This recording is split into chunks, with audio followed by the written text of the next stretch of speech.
Good morning. Welcome to our daily devotion. It is Monday, May 10th. We're on the week when we start back up again. Whew, whew. Less than a week to go when we get together again and as a church. Can't wait. I hope you guys are excited as I am. Good morning, Jocelyn.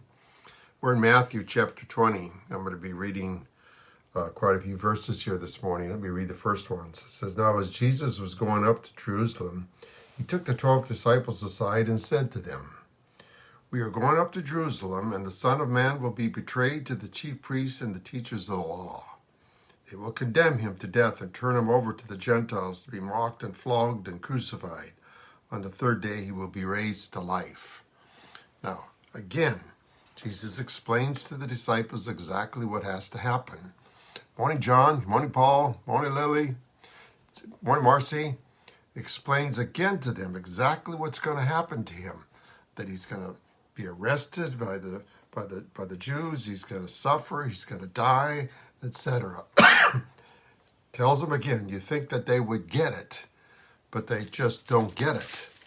Listen, right after that now, right after that. It says, "Then the mother of Zebedee's sons came to Jesus with her sons and kneeling down asked a favor of him." There's mom coming with her two sons now. "What is it you want?" Jesus asked. She said, "Grant that one of these two sons of mine may sit on your right and the other on your left in your kingdom." Here they are. And Jesus just told them exactly what was going to happen to him. And here they are now wanting to rule with him, still thinking that he's going to. Did they not hear him? Did they not listen to him? Jesus says, "You don't know what you're asking," Jesus said to them. "Can you drink the cup I'm going to drink?" "We can," they answered. Jesus said to them, "You will indeed drink from my cup, but to sit on my right or my left is not for me to grant. These places belong to those whom they prepared from my Father." Jesus explained it to them. But again, I'm not going to be ruling here. I'm going to be ruling in heaven. And who's on my right and left, that's for God to decide, not for me to decide. But again, they were still thinking of earthly kingdom. Morning, Christina. They are still thinking of earthly kingdom. Christina, I sure hope that your grandchildren are able to come with you Sunday. I'd love to see them again. It says, "Then the 10 heard about this. They were indignant with the two brothers." So now here's the other 10 upset with the other two. Like, oh my gosh, they're asking to rule with him. What about us? They're all still thinking that Jesus is going to be the next David ruling there. It's like they just don't get it. They just don't get it. Now, how many times have we heard Jesus say something? No, sure, Jesus is with them personally telling them something, but how many times have we heard Jesus say something in the scriptures and we just don't get it? Then we hear it again and we just don't get it. I've been accused sometimes by people saying, "Jim, you're teaching that same message. We've heard you teach that like 2, 3, 4 times already." And it's kind of like, well, are you doing it yet? Because if you're not doing it yet, then you need to hear it again. It's like your children. How many times when your children were young, or if you have young children, Lily, you still got young children, how many times do you have to tell them to clean their room?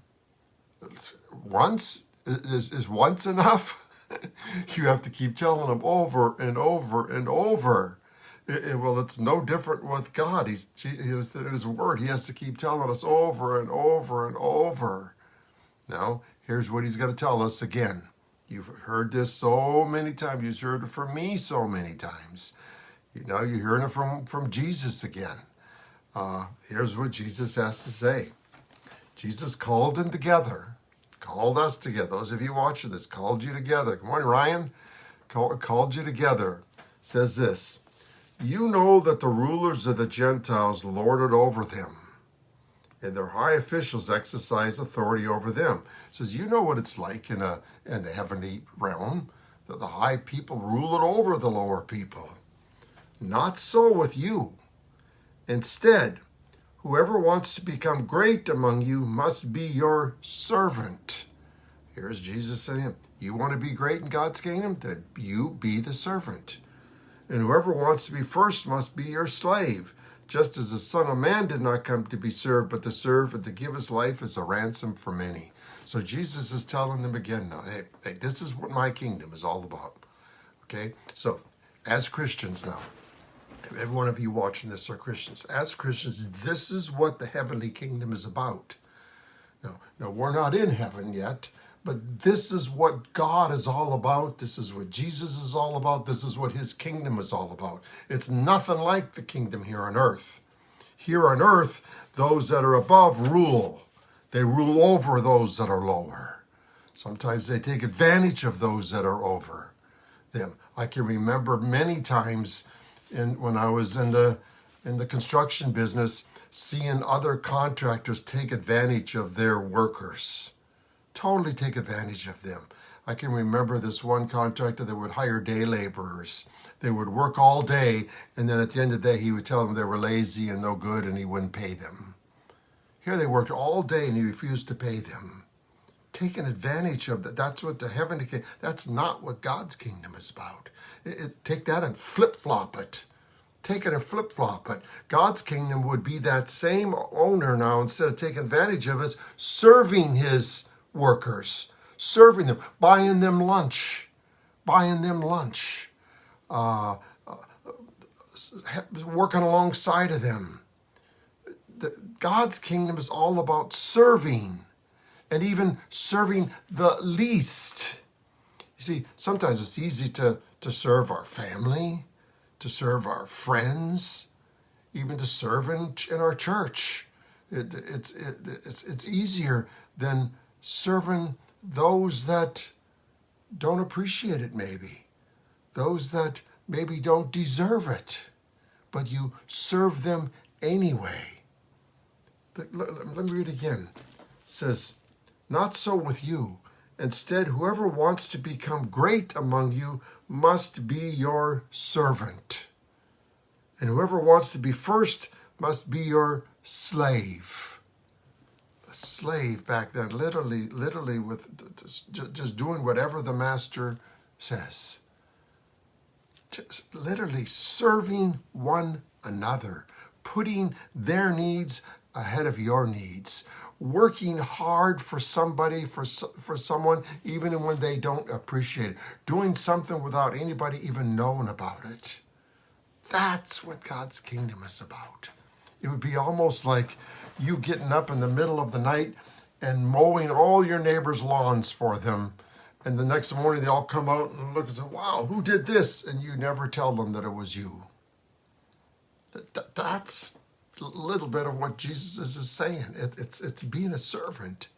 It's serving others. That's what Jesus did. Jesus said, look, he said, just as the Son of Man did not come to be served, but to serve, and to give his life as a ransom for many. Jesus didn't come down here to be served. Now again, I've told you this many times, but you got to get this too. Jesus is literally God in the flesh.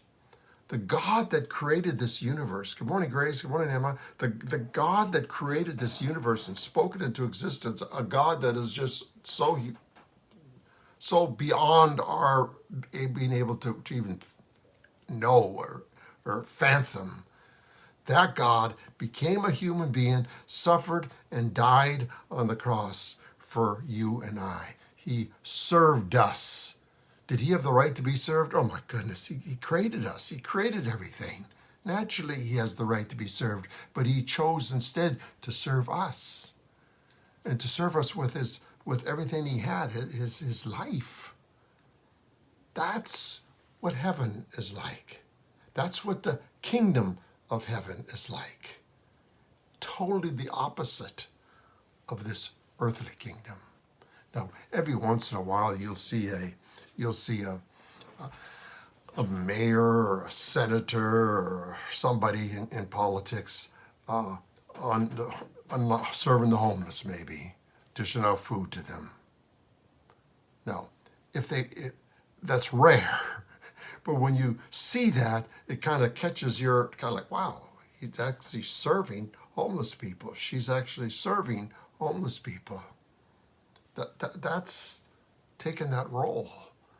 Now, if they're doing it just to be seen, then of course there's no merit in it. But if they genuinely care about the homeless and they're taking time out on the food line to feed them, that's now they're being in the heavenly kingdom and not just the earthly kingdom. Wouldn't our country be great? Wouldn't our country be great if our leaders of our country were actually there to literally serve us, to be servants instead of actually taken all the time? Because I read all the time where 90% of Americans don't trust their politicians. And that's sad. But that's what this earthly kingdom is like. We're not to be, that's why Jesus says, I'm not of this kingdom. I'm just passing through here. And he tells us the same thing. He says, you are not of this world.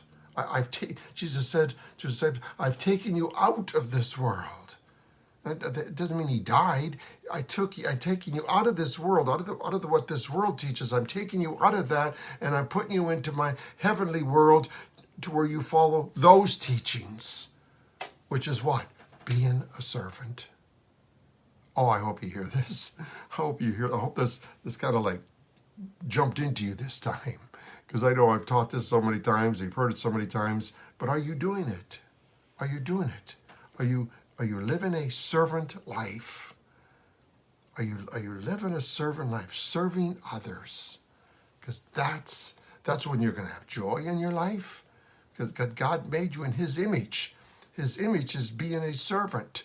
You will not have joy and complete peace in your life until you learn to do those things. It's an oxymoron, but that's what being a servant makes you have joy and peace in your life. So what does Dave Sloan always say? Just do it. Just do it. All right. God bless you all. Thanks for joining me this morning. I appreciate those of you that continue to share these devotions. I appreciate those of you that still watch these. Viewership have gone down. I understand that because we've been doing this for a long time now, 14 months, but we're right around the corner. This Sunday, I'll be seeing you, most of you here, I'll be seeing you this Sunday as we get together for the first time in a long time. I can't wait. I hope this is the same for you and your family. Have a great day.